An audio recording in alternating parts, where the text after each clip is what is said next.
Z very kindly invited me to host this evening. I come from an organisation that's called Future Business Forum.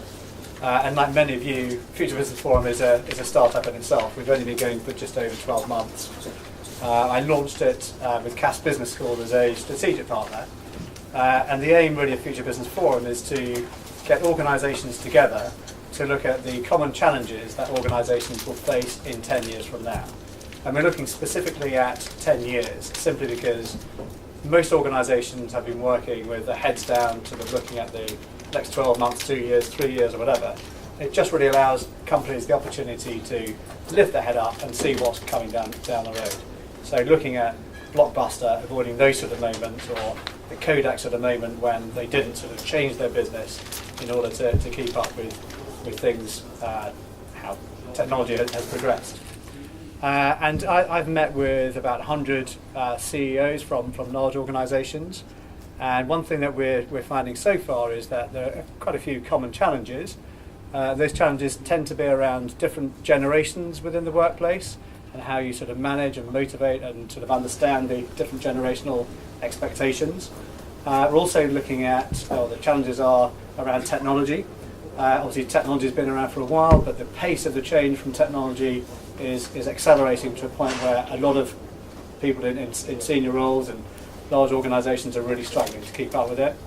And also they're looking at culture is a huge issue around organisations, just really around how the world of work is changing, and how the generations and how the technology is really sort of impacting their different sort of cultural challenges. And I don't know if any of you guys saw last week, actually, there was a piece of research that came out from PwC, which is really interesting stuff, looking at the sort of future worlds. And they have this thing that's a blue world, a green world, and an orange world. And the blue world is all the sort of corporates, how they work together in the future. In the green world, you've got all the sort of medium-sized organisations. And in the orange world is more of the sort of innovators and all those sort of the startups, and probably where you're likely to see the sort of the gig economy and sort of how that's shaping up. And what's really interesting about that is large organisations, as they grow, as they get bigger, as technology is advancing their growth, it means that their workforce is likely to shrink. It's not going to increase. But they're also going to be looking at really hot talent out there that they can dip into at the right time and use that hot talent for a short, segmented period, and then offload them where they need to and bring them back when they need to again. So that whole sort of orange world is going to become really interesting. And the whole sort of procurement sort of area is going to become interesting for those large businesses. And I think people working in startups, SMEs, and like myself as well, we're going to need to form relationships with procurement people in those large organisations and sort of make sure that we're really in touch and upping our game to make sure that we're sort of heard amongst all the clatter. And I think the real advantage there as well is smaller businesses, startups are a lot more agile, and because technology is moving so quickly, companies want to move quickly. Large organisations are recognising the fact that they're far too big to move quickly, so therefore if they tap into this orange world and that sort of agile talent that they can tap into and use every now and then, it means that they too are going to become quite agile in what they do. So it should work hand in glove together, all being well. We sort of look at 10 years down the road. This sort of stuff is not 10 years down the road, it's 5 years down the road, maybe even earlier than that. Everything is happening a lot more quickly than people initially thought, I think. I put my glasses on to see my word. I can't see if I put them on, and I can't see my words if I don't wear them.